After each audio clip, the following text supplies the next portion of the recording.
Hello and welcome back to the Bitter Jurors. We are a queer Survivor Superfan podcast here to launch our official coverage of Survivor 47. You might have heard our cast assessment where we tooted, booted, and nuded. But now we're here to talk about the actual game and yet another new era premiere that feels like the exact same thing we've seen. It's every season, just slightly different, but still fun. I think we'd all agree this was still a fun premiere, even if a lot of the beats were similar. But I am not alone. I'm Christine. I'm joined by Sam and Derek. Hello. Hi. I remembered us talking about maybe putting this on YouTube, and so now I'm trying to figure out what the best Oh, angle is for me. I think I'll just do an audio version, so don't worry about being mugged, Oh, an audio version of the Yes. on For YouTube. so I Okay. guess we had a very kind listener reach out to me and say that they would like to have our episodes also posted on YouTube. So be on the lookout for that. I don't know if I'll include that link in the posts from now on, but I will at least in this one, I guess, reply and be like, "Here's our YouTube channel." Sorry, it's not going to be fancily done. Will just be our audio recordings on YouTube. So be on the lookout for that. Someday I'll shower before a podcast, and we will put the videos up. Yeah, like we at some point could do the videos, but not today. Not on today. Yeah, 47 was who? How many people were shocked we didn't get a 40 several? I know I was. I I was was. thrilled. The ghost of Jelinsky, I guess, has been exercised. Like the fact that they didn't even do, I was expecting at the minimum of like one of the players like getting on the beach and being like 40 several, like under their breath or something, and like getting a subtitled version of that. Like I thought we'd get that at least, but a very agnostic approach to Survivor, which I feel like is so unlike what the MO has been in the new era. I feel like the new era has been all about like the lineage of Survivor. So I was a little shocked by that. You guys, it's only one more episode. There's still plenty of time for Jeff to rehash Uh, old things. No, we've got time. I was expecting it here, but we didn't think the original 40 several would continue. The original several joke would continue into the season as long as it did. So I don't think we're safe until that we're out of this season. the monster. That's the new monster of Survivor is will someone say that? But Christine, I can't believe you said nothing was different about this premiere. We didn't get sweat or savvy. We just got A sweat or sweat. challenge We got a where challenge where everybody got to change their outfit before. Like, there was like a cut, and then every single person was in like a tank top and like athletic shorts. It was like, what's the point? And yeah, and Sierra's beautiful rainbow cardigan, amazing. Looking amazing, yes. hmm yeah, what do we think of the? Well, like, I prefer the clean clothing over everyone being caked in mud and looking disgusting, especially if one of the tribes is yellow. Like, I feel like that's just like Mhm.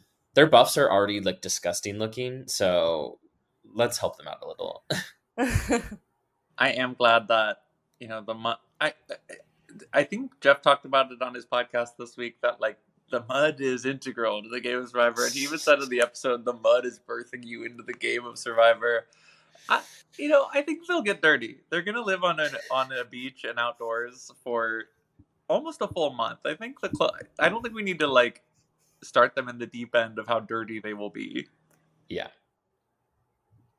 things So will much get of the new dirty. era is like all these bizarre but also not that interesting things we've decided like have to happen now. Like we're like Jeff, I was really struck this time. He's been doing this for a while, but like how much his like opening speech on the mat, as we don't call mat chat now, feels like a sermon.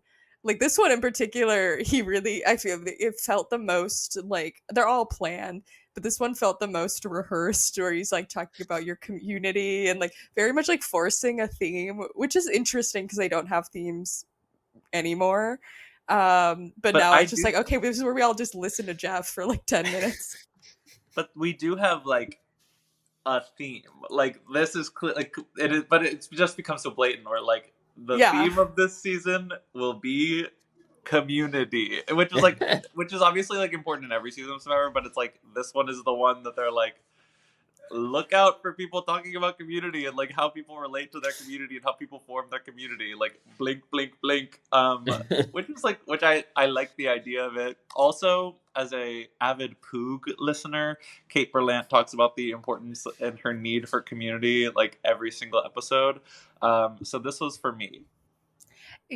It's funny because it's like not even like necessarily a theme. It's like because like Jeff is just like forcing a lens on the viewer to like watch the season. Like I was just thinking about he could have said anything else and like if he had just decided a different theme, we because like this episode a lot of things do kind of come down to like what he's talking about in the intro, like of like, you know, your people you're working with as friends, but you also have to like build a society with them and vote them out. And that very much came from like the Andy and John like being friends, but then the Andy like wanting to throw John under the bus and like having to vote John out.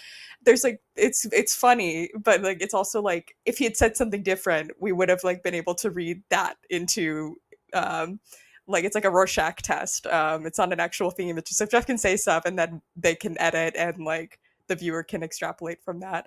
But yeah, I'm curious of like how they come up with this now and like how much like boardroom They have thought to, goes into that because it's very deliberate, like of like this is what this season is going to be about.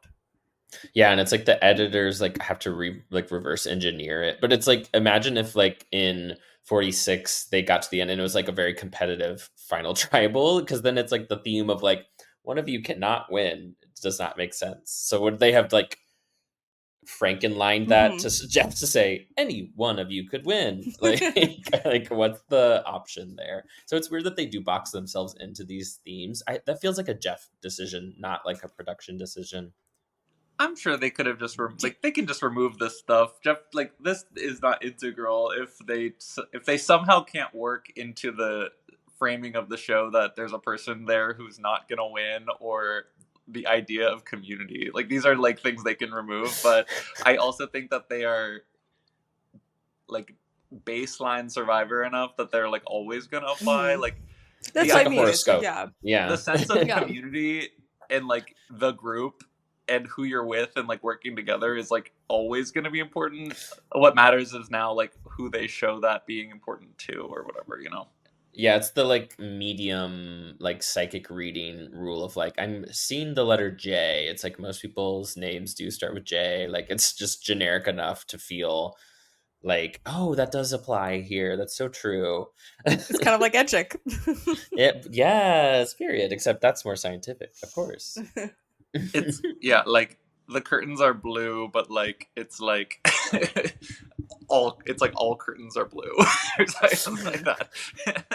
It has as much meaning as we have decided to give to it. So yeah, that was an interesting decision. I didn't even clock who all did. He talked to Teeny for sure, as obviously, I guess for people who like are checked out of Edgic or have never like engaged with Edgic before, this was a thing that kind of got busted last year at least. But this idea of the Matt chat, like everyone who, or every winner from Erica up until I guess last year. What did D talk on the mat? Maybe it was 45 and 46 where no one did. Oh yeah, because 45 was just Emily yelling at Bruce, right? Yeah. So like, but this was a thing, I guess, for the first 4 seasons of the new era, where it was like if someone talked on the mat, one of them was like the winner. So Teeny was one of them. Andy, which you know, John also spoke. And Gabe. Right. And Gabe. I do think that there is a new thing edit wise for the intros that we can cover in the Edgic section. You know, I think there is a trend of how they've shown D and then Kenzie and then certain people in the opening here, but we could talk about that a little later. Yes, the power of the lingering shot. I feel like I think Gabby even tweeted about it today.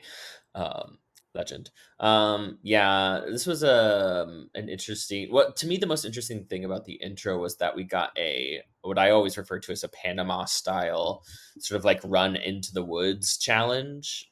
Like, I kind of love that. I love the idea of like you have to run away from your group and like you're just out of sight. No one knows how well you're actually doing over there. You're applying the sense of community to even the opening challenge. Yes, the blind trust. You have to trust that Wonder Woman will be able to lug a giant piece from somewhere out in the woods. I know, and I like they had such a fun idea for 42 where like they had them go around that corner and then there was like that thing, that like sign where and then they did the fake blood. So that, this challenge worked too, but I wouldn't say that either of the challenges in this episode were particularly fun. I love the boats though. I like how like light they are and how easy they are to turn over. That worked for me.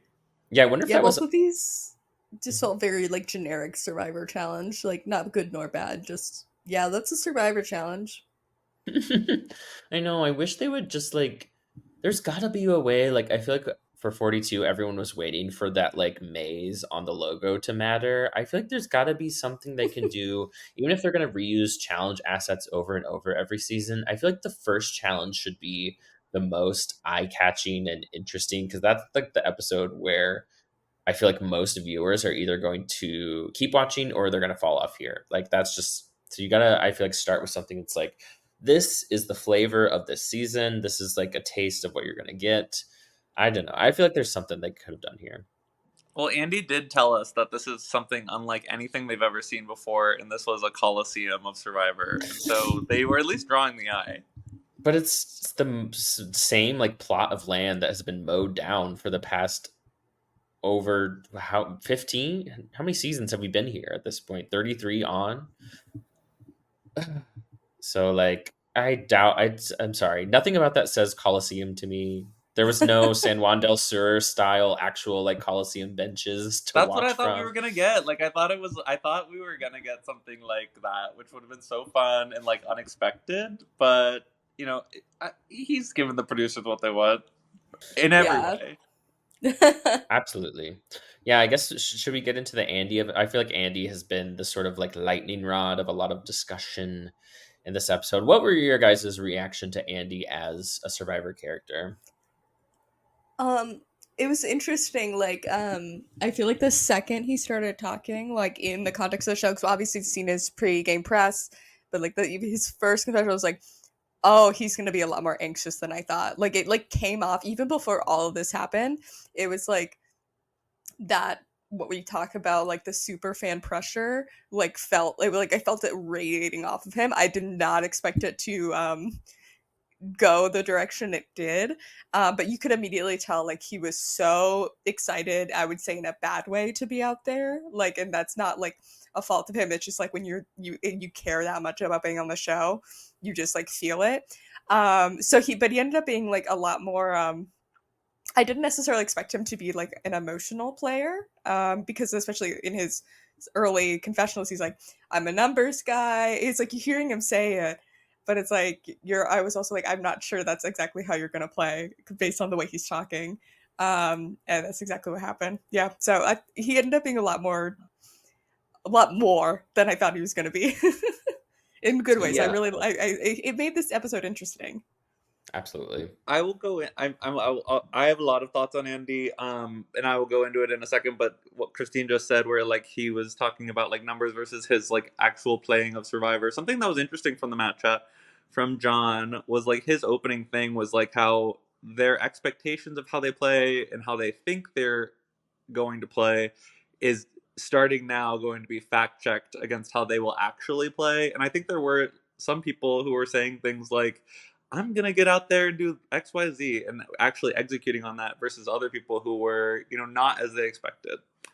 To take this back to Andy, during the preseason for this season, for the first time, maybe ever in my memory, like I was listening to them and I was like getting so amped, and I was like, I like hearing them talk about it. I was like, I could be on the show. Like I should make a video. Like I could apply, and I could like be like this could be me.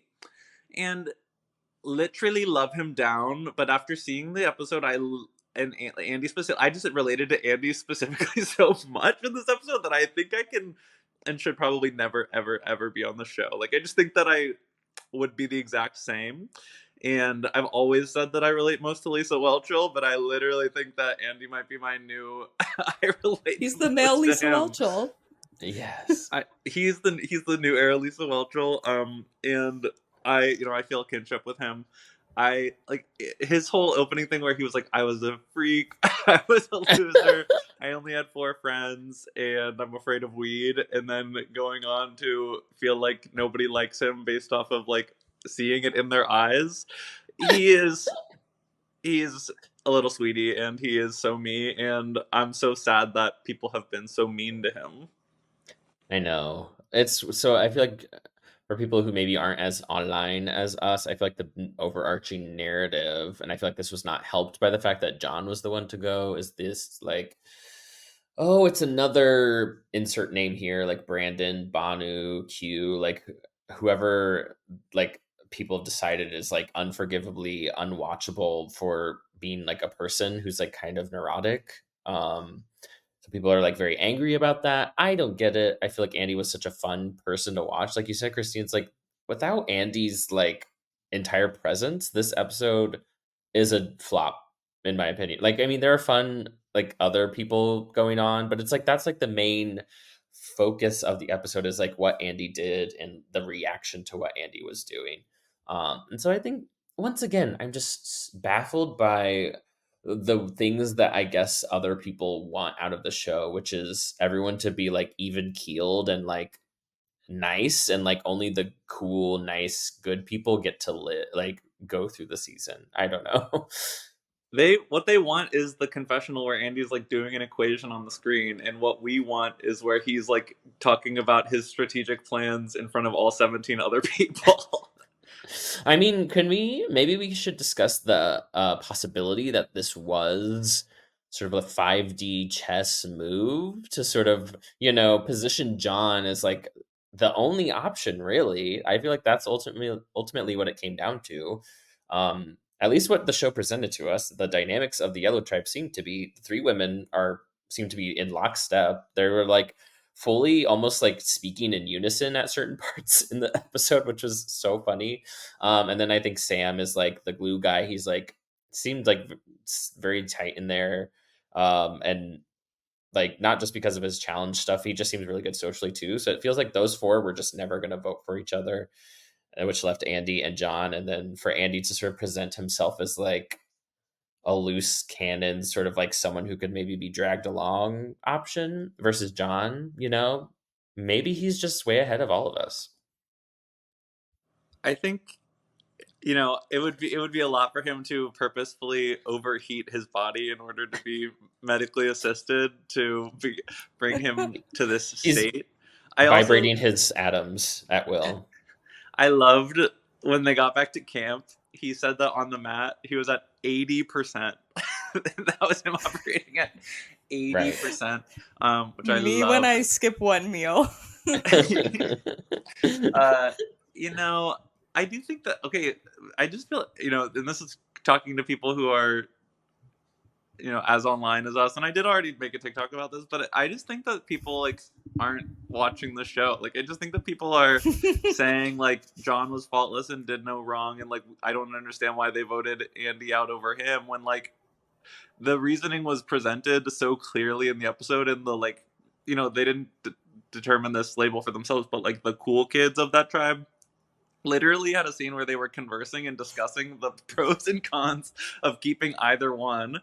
And I think that the major nail in the coffin for John was very clear. Like he went to Sam for some reason to vote out Annika rather than to just do the easy thing of voting out Andy. And like supposedly John thought that it was like too easy, and like they weren't really gonna vote out Andy, even though they all said that they were going to. But it's like, based on what we saw, obviously highly biased and like framed and whatever, it seems very clear that trying to flip the vote on Annika was like the wrong thing to do. And like you really just need to be like pushing Andy, so like pushing Andy, and like like framing it that way, right? Yeah, I think so. like I think the misread on like people who are like, also I sound crazy. I didn't mention this on podcasts. I've been sick, so if my voice is going crazy, everyone, it's fine. You sound We're lovely, dealing with girl. it. Thank you. Like John was definitely very much presented as like a big narrator, and like he's a great talker, and the way he was explaining himself to in his confessionals was like very convincing. And I think that's like people were convinced like he's playing well, and you can like have rational like thoughts behind your gameplay but still be overplaying, and that's what he did. Like it's like he should have just let them go for Andy and hope like, but it was when he like went the extra step of being like, actually let's redirect the target like to Annika. And so I think a lot of people like when they see someone like John who's like good at talking, good at explaining his thoughts, he didn't come across, he came across as a little like, you know, nervous, but like in his confessionals, you know, yeah, there's like a, he comes across as reasonable. And then almost like it makes it easy to hide that on a gameplay level, the first vote of the season, you've known this guy for 2 days. You're basically like overplaying by like trying to get the target off of him.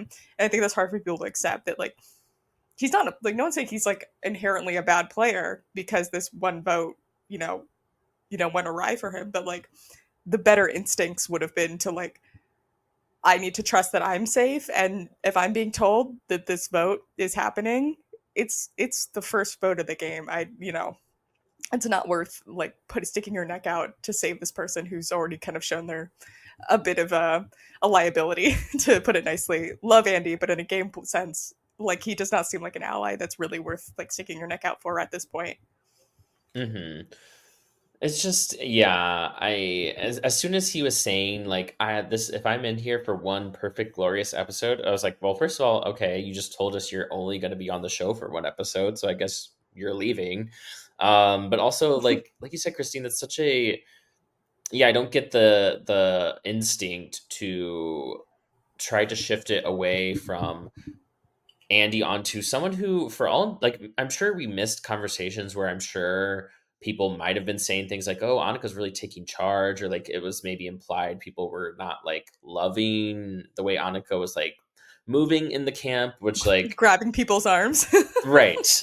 But so it's like, I don't doubt that it, like, I don't think it came out of nowhere. Obviously someone must have said something to John for him to think that that was even an option. However, I feel like you said, Sam, it's like, just from what we saw on the show, it's like those four just seemed so locked in, and maybe that just wasn't something John registered. And yeah, it's like you had 3 days to get to know these people. And so I don't think, like you said, Christine, I don't think that makes him a bad player at all. 6-person tribes are just like, it's just a lot. There's no room to hide there, and it really sucks for him that it literally was just like 4 people linked up pretty quickly, it seems like, and then it was just one or the other. Yeah. But I think it could have easily been the other if Yes, he had absolutely. done if whatever. No, But exactly. I what was I gonna say? Oh, like on the like one glorious perfect episode or whatever thing, I'm not a quote friend of the pod, unquote, but apparently that's like an in joke of his from the podcast. Oh, Good for not him. not certain.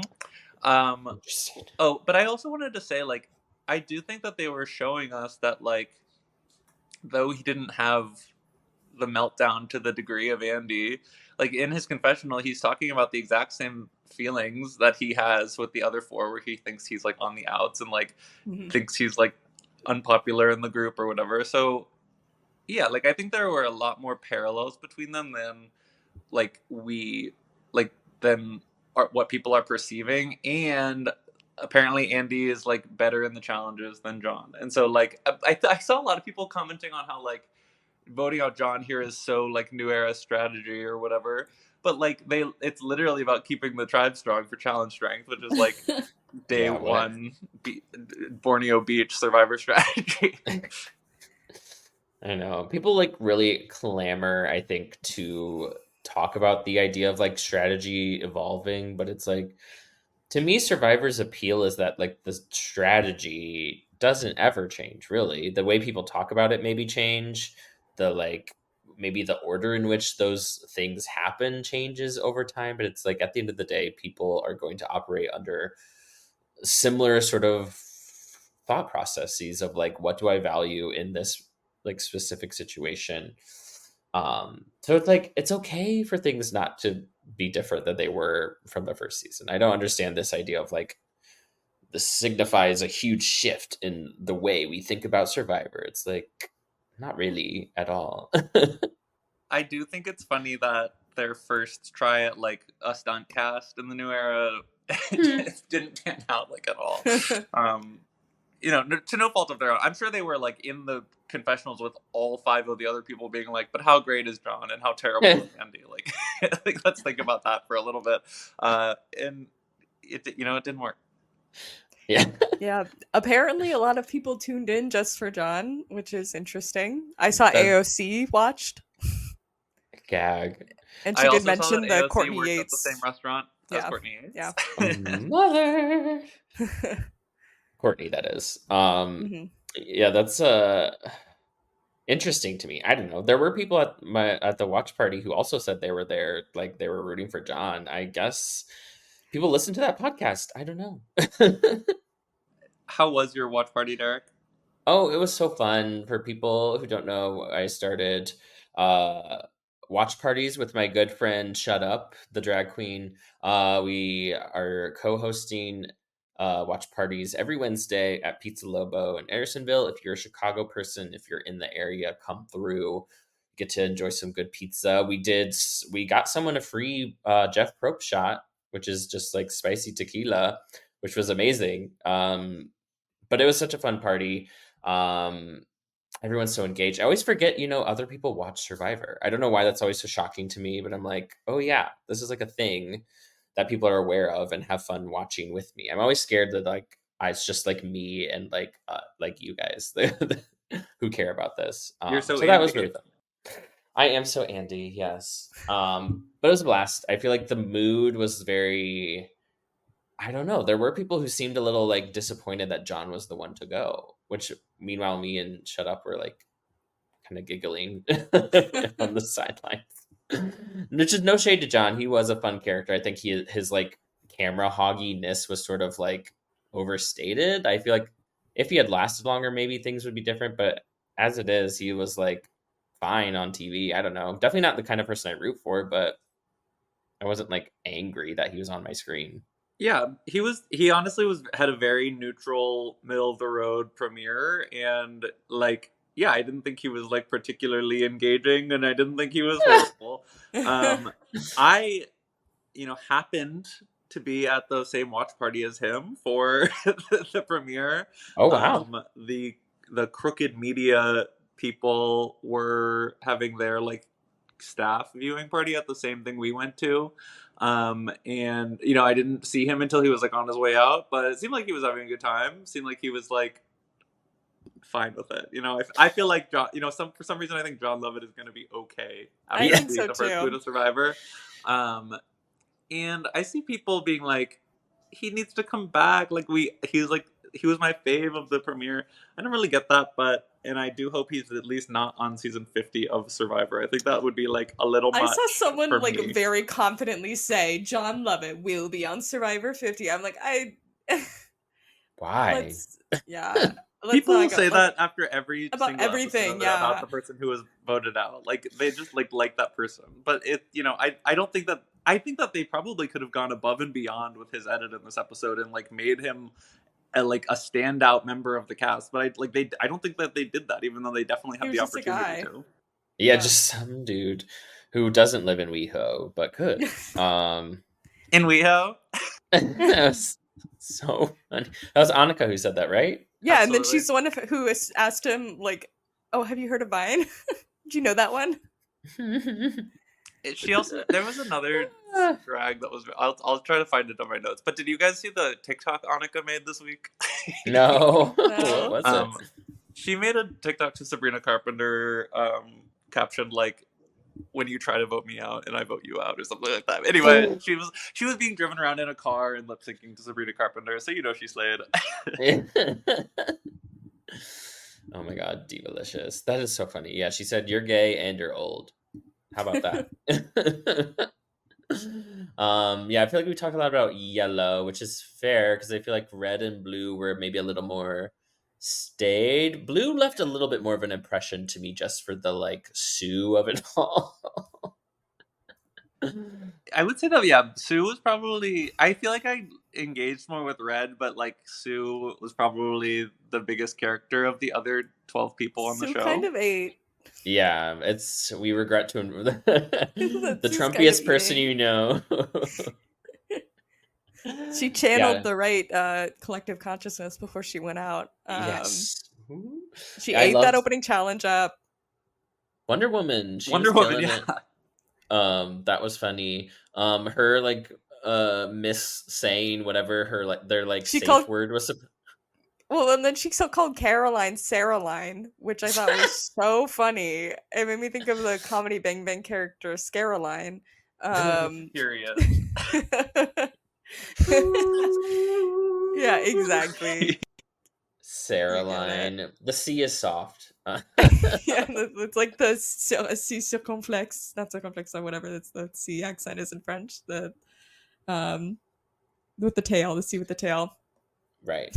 I did Yeah, that love was on fun. I did love on Blue how like Gabe instantly went to Sue It's the and she loved Dia. that. She's like happy about it. They're like having a fun strategic conversation, but then it like the immediate next thing we see is like Sue being like, "I love Caroline. She's the best. Like I'm obsessed with her, and we really connect." And I liked that it was like more emotional with those two, whereas Gabe was like, "I want to work with the old lady, like strategically Mhm. numbers wise." Yeah. Yeah, Which I feel like that's that's it's a fun duo. I'm excited for the Gabe and Caroline duo because Gabe is already emerging as potentially a mess, with getting like really tied up in the advantage stuff. And like uh we could talk about it also edit wise. There was kind of implications that he would be, I mean, we know in the pre-game press he was very cocky, and there was definitely some on the lingering shots on the mat to imply that that would be the case. So this I Blue was like, I wasn't sure preseason how interesting they would be if they went to tribal, but this is already setting up for some intrigue potentially if Sue is kind of like running the show. I was I very yeah, surprised by how quiet Kyle was in this episode. I really think that he Yeah. was only in the. I think he was in the opening, and then I literally like it feels like he was not on screen again after that. it Yeah, I think he felt got one very confessional. yeah, it was very Rick from South Pacific, I want to say. Like it felt once again like very almost Rick? like the what who was the like country man with the beard Yeah, and he like the gets to like final five, and then is like and well, like like by getting like one confessional, and then he's gone. yeah. Huh?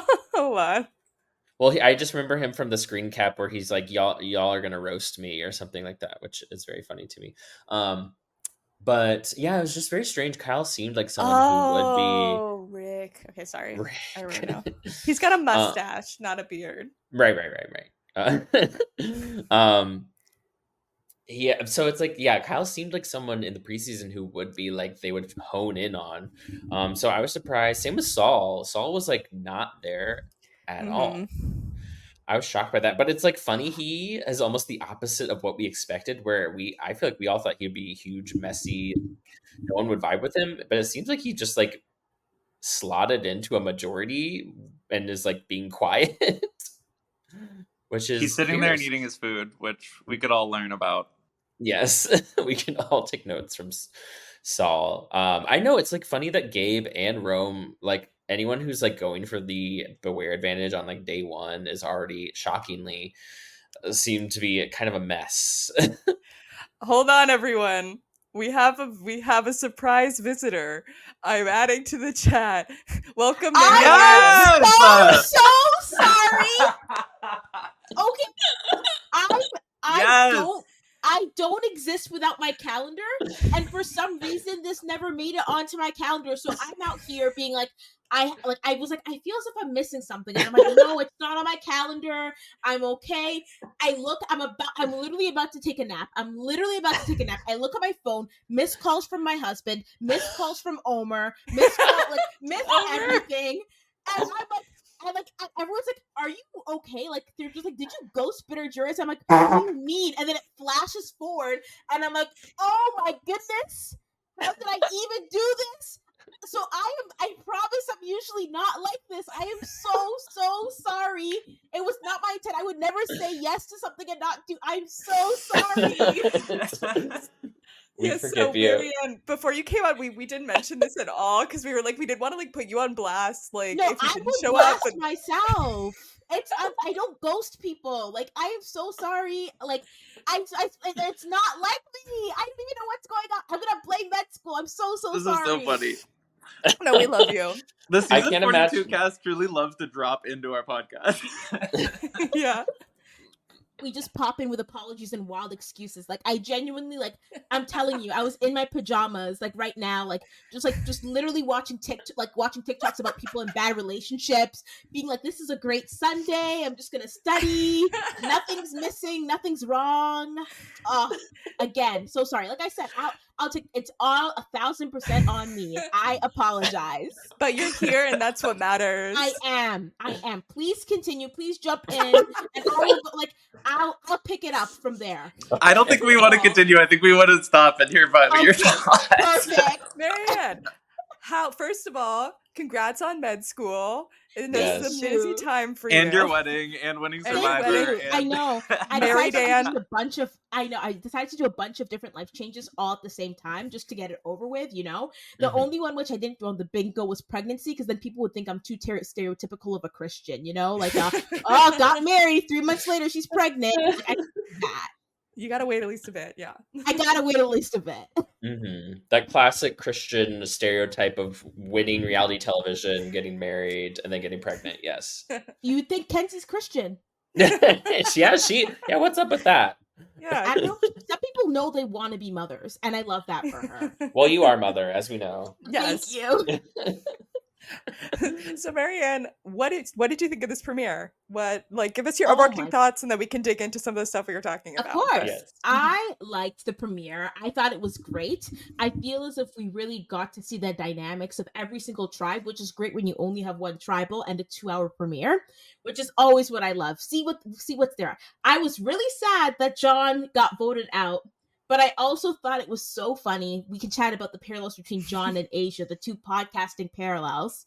And but I was really sad. I wished that Austin was voted out. But of course, you know, you don't know what's fully there on the island. So there must have been a reason. But yeah, really great episode. Yeah, I mean we haven't talked about Asia yet. Did we get a full on name check? Rob has a podcast. Did they say that on the show? I think you Did. said Rob Thank has a you. podcast. Yeah. Or maybe That is powerful. I don't know. Or RHAP. Yeah. Which is so fun. I love that Teeny was fully so, I know we're all socializing, determining our hierarchy. However, I want to give Asia a chance to come in and just instantly be in a majority anyway. Teeny's power, everyone was totally, yes, let's give Asia a chance. I know. Exactly. I love Genevieve was like, how about us four? And Teeny was was like, love I that. don't think so. It's just so it's such an interesting thing to do, especially on the first few days, where it's the rule, everyone's just say yes to everything, but to push back and be no, we're gonna get Asia in on this, and it's and we'll figure out, and it's Genevieve's but we want 4. It's so one of y'all are not gonna be in the 4. What's not clear? What's not clear? Asia's gonna be in it, so we're gonna figure out which one of you we're gonna kick out. Right, let's hope you're in the 4, Genevieve. Yeah. I mean, maybe that was her thought process, was well, okay, I'll just follow along with whatever Teeny's saying so I don't get booted out of it. Oh my god. Yeah, Teeny, I feel to me, they were the player of the episode. That's kind of my take. I feel that if everyone on your tribe is saying, I love this player, I feel you are doing pretty well on Survivor, in my opinion. Agreed. And this is, this is the reverse. And we did already talk about Andy versus John a little bit, but Maryanne, and no shade at all, but as somebody who was sort of on the outs perhaps of the original tribe, day one, people were sort of viewing you in a certain way.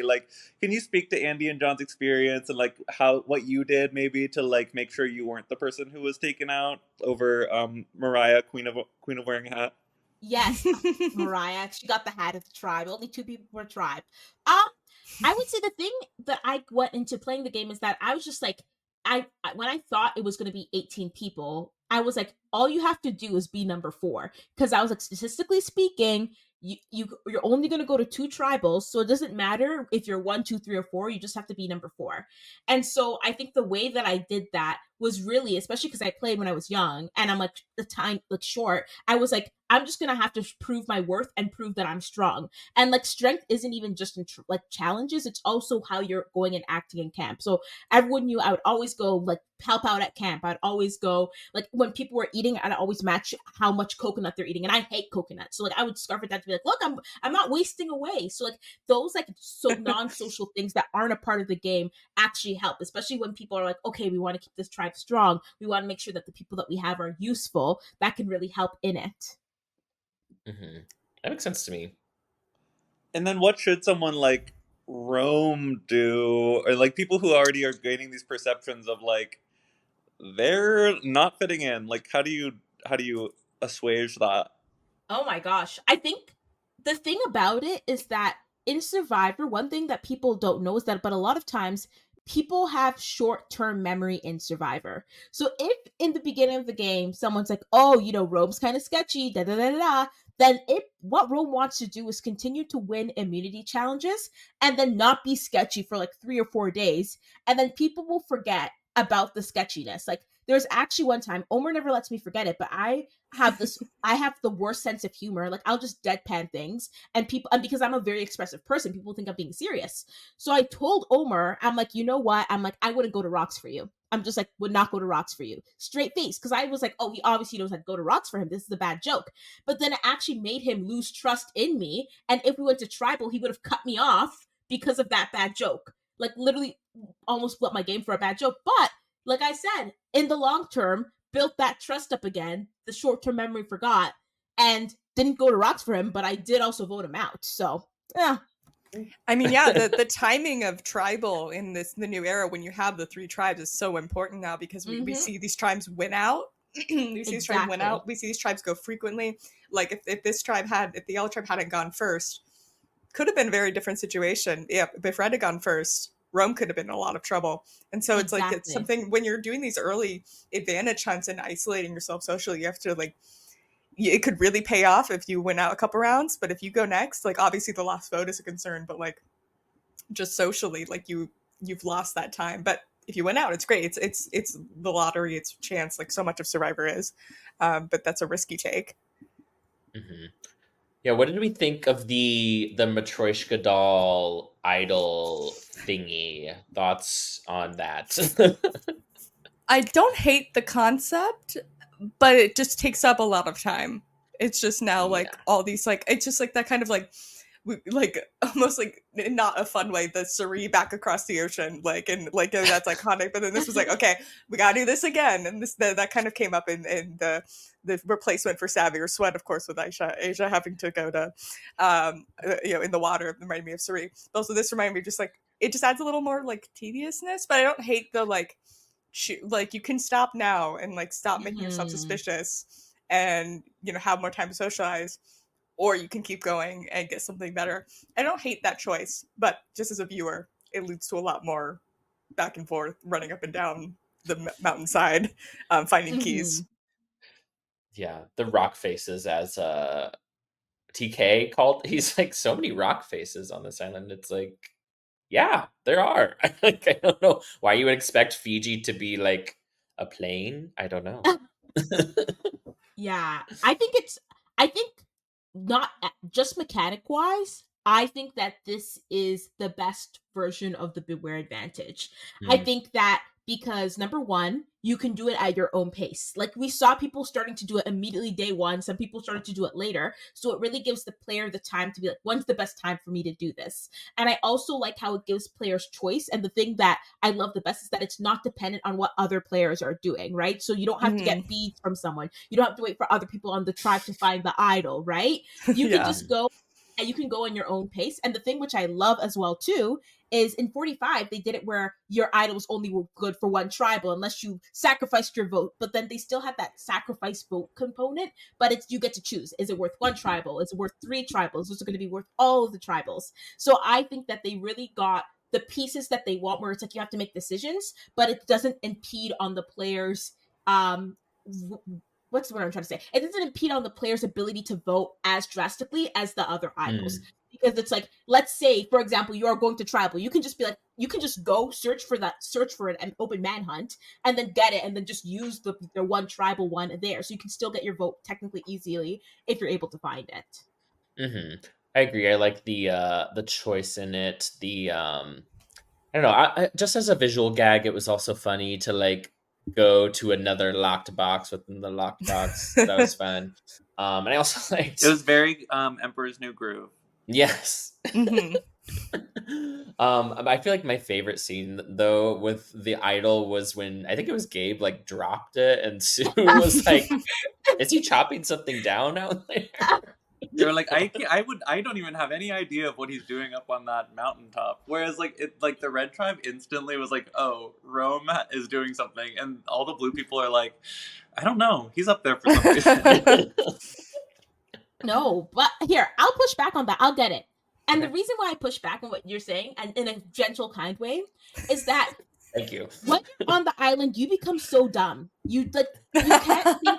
No, it's true. You can't like the jumps that you have to make as a player. It doesn't make sense. Like if you hear a loud sound, you're not gonna be like, oh, obviously someone found a massive box and then they dropped it, right? It's like, for example, when in my season, Drea had to put like her hand in the paint, right? And like had the beware advantage. And then Tori actually saw some of the paint in her hand. And Tori wasn't like, oh my goodness, she obviously had to go put her hand in something, get the red paint, and that's why I'm seeing the paint. We jumped to, she's trying to make a fake idol with the paint there. Maybe that's what it was, right? So if the players don't have the information that there's a box, like you're gonna be like, oh, what's that loud noise? Like, I don't know, like maybe they're knocking something down, searching for something. Like the box is too big of a jump logically there that you genuinely would not even think of it. Like it's just like you don't have enough brain energy to make those decisions. You genuinely do not.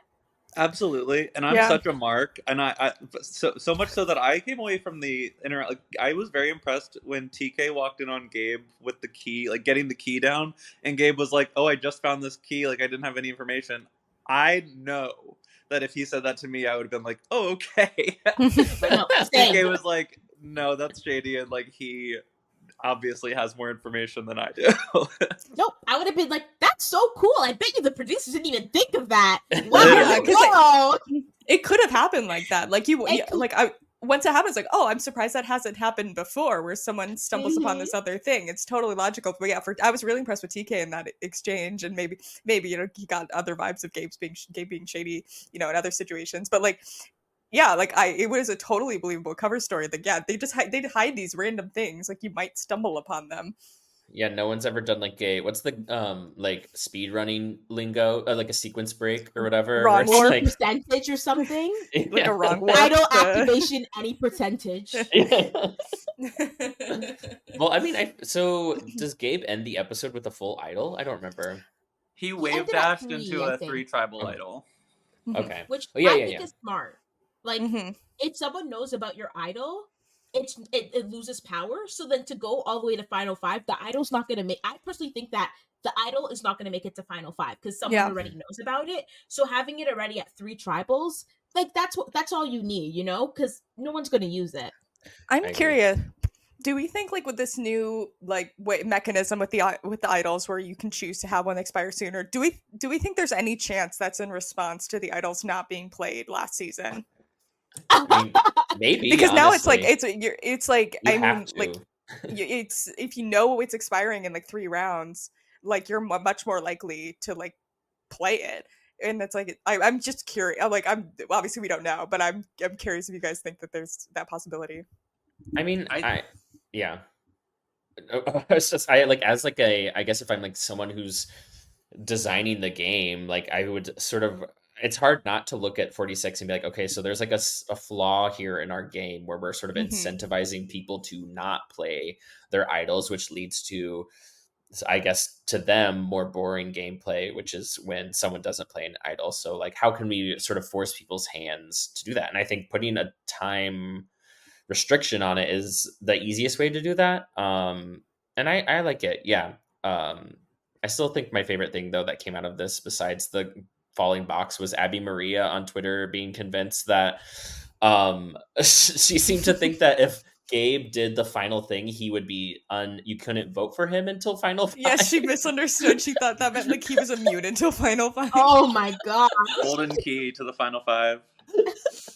She was like, why would he do that? No one's going to respect you if you get to final 5 by doing this. It's like, Queen, I don't think that's what It's a that And means. some misunderstanding. random Twitter person was like, "Go back and rewatch it, please. This is not what it was. That's not what it was." Let her cook. No, I trust Abby Maria. There were numerous Survivor alum getting more engaged in the social media commentating this episode than I don't think I've ever heard Stephanie LaGrossa talk about Survivor. But she's back. And then Abby Maria. Julie Berry.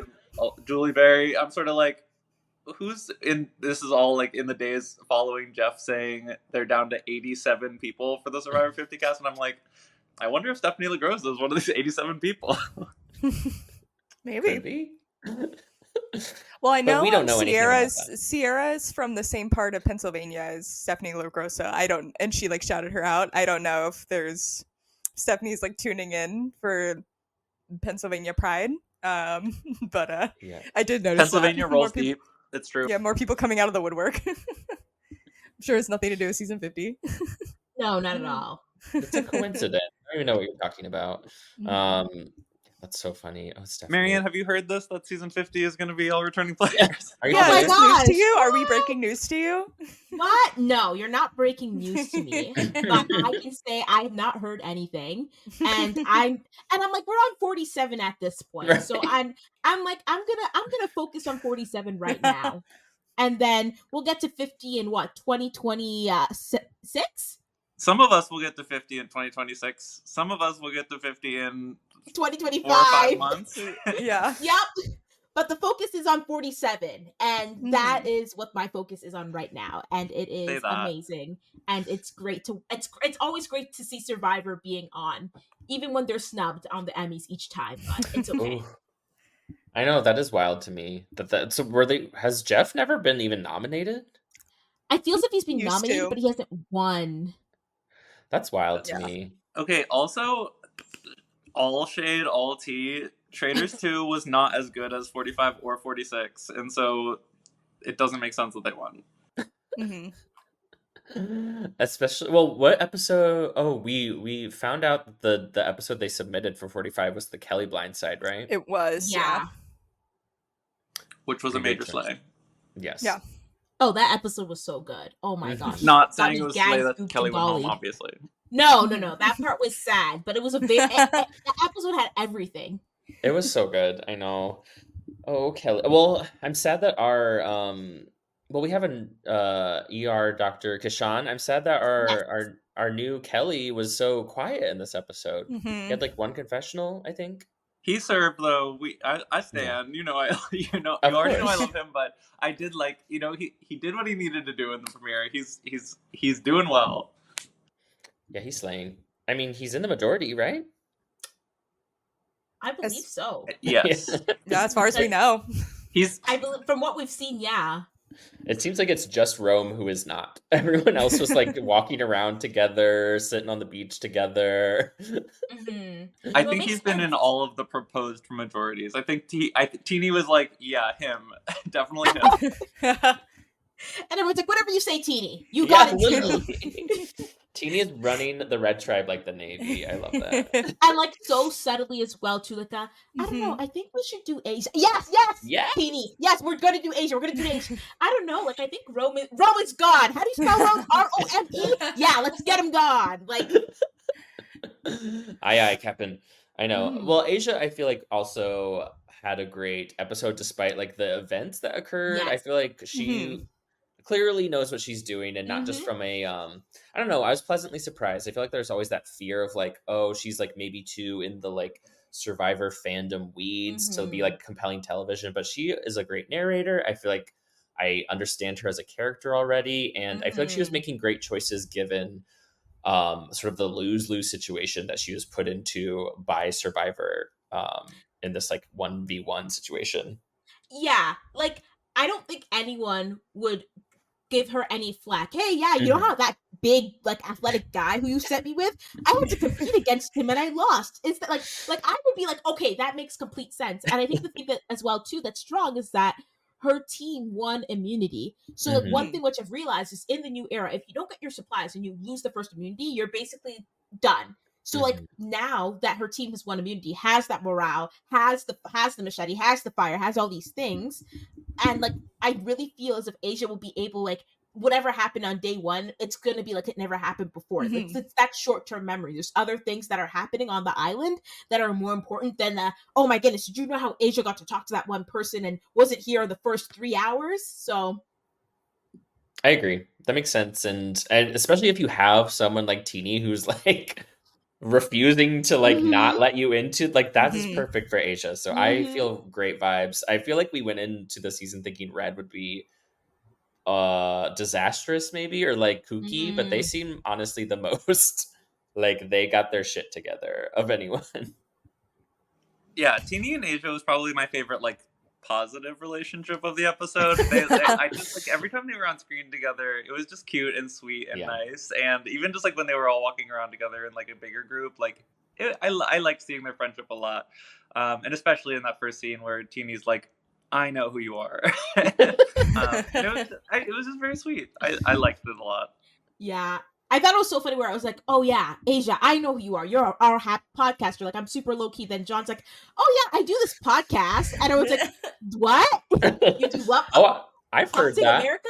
Oh yeah, I guess that's a podcast. But they're like, no. But Asia, that's the podcast.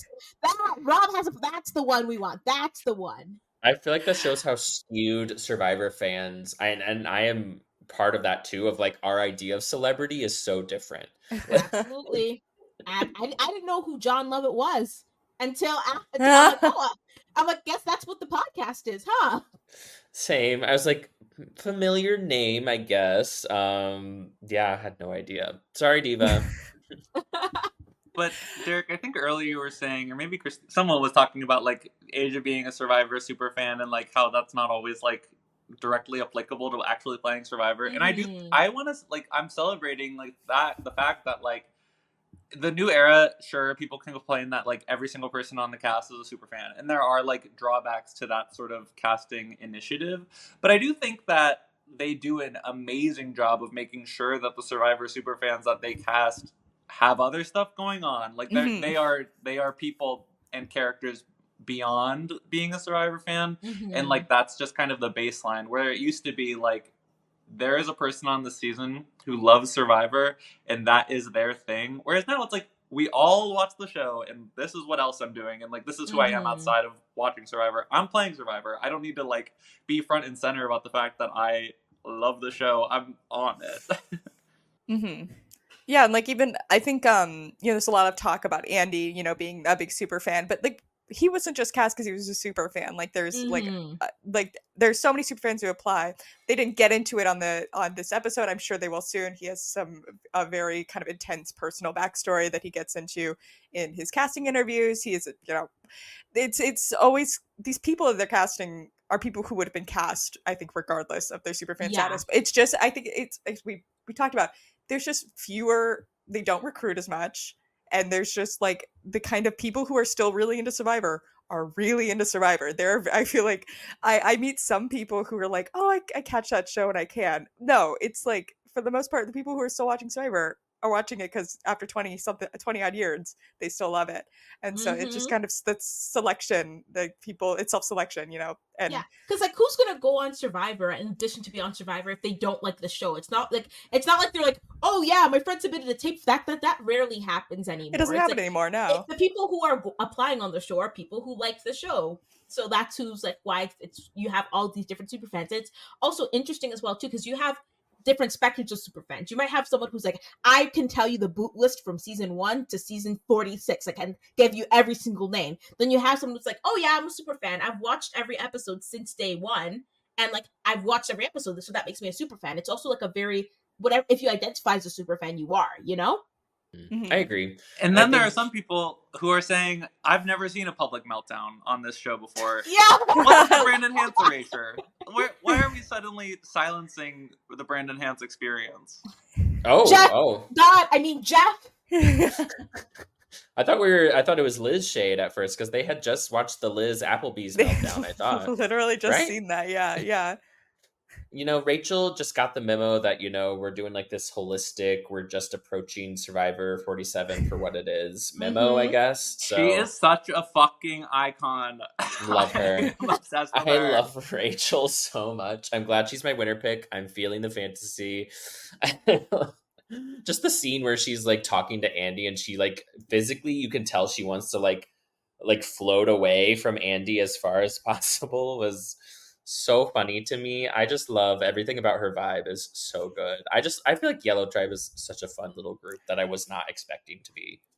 Speaking of that, I want to get your thoughts, Maryanne, on that exchange between Andy and Rachel when she is like really upset that he's pulled her out of the shelter and she gets in kind of like the Yes. politics of sneaking away at night. And I'm just curious your thoughts on that. Someone who's been out there and been there, like, was her response like, do you understand her response of like being like, I get her response 100% because it's like it's still day 2, 3. You haven't like, and in the first few days, everyone is terrified of separating. Okay, like you walk to the water well as a group, you go collect firewood as a group. So when you're seeing people being pulled and separated, you don't want to get people to think, oh, this is a pair, this is a duo, and especially since if I told someone, hey, Sam, I like working with you, but we can't be seen together. And at the very same night, you went to me and said, hey, Maryanne, let's talk. Let me take you to the beach. And I'm also trying to sleep, and because you're getting like maybe 3, and I love my sleep.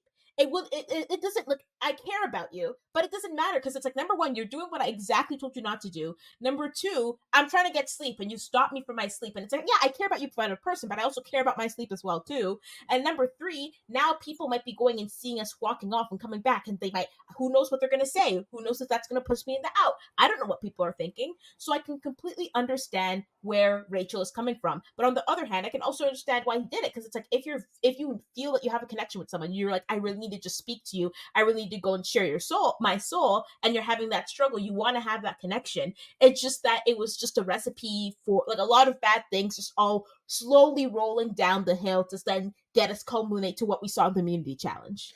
Yeah, I think it would be different if it was someone almost like a Sue or even like a Teeny who is like I feel like could probably tell that they're in a secure position in their tribe. But I feel like Rachel it just seems like the kind of player who would never take that for granted. So I think anything that positions her as like potentially being on the outs, and also just feels like something that's like out of her control probably is just an instant turnoff of like you're doing something that like you said, like I told you not to do, and now you're tanking my game and I have like no say or control over like how that plays out.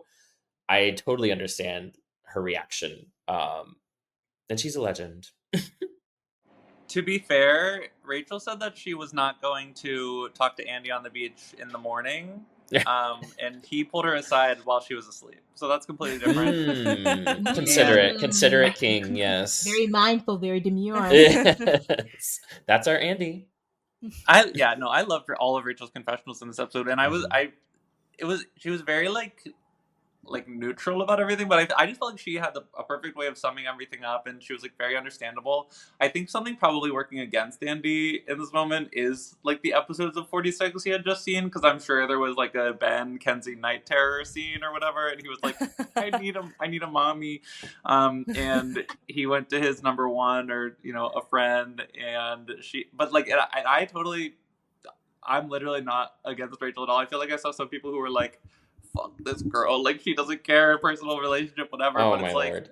They just she met. wants to win $1 million. Yeah, it's just very early in the game. Like and I know like every premiere I'm struck by how quickly the new era moves and how quickly you have to make judgments on people and how quickly you have to make friends.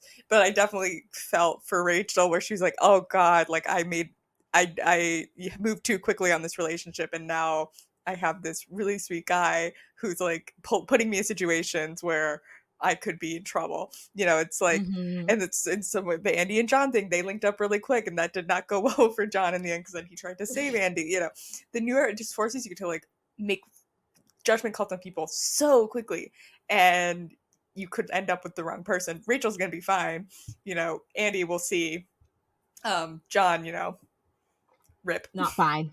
Yeah, No. we saw. Diva down. Yeah. The last confessional of the episode, or at least that I remember, is Rachel being like, "If if Andy stays, I will be his number one ally, but I don't think that's that good for me," or something like that. Even when she's like recognizing it's like it could be helpful to have, or like she's like probably Andy's closest person, but it's like that actually means he's gonna tell all of your information to somebody else.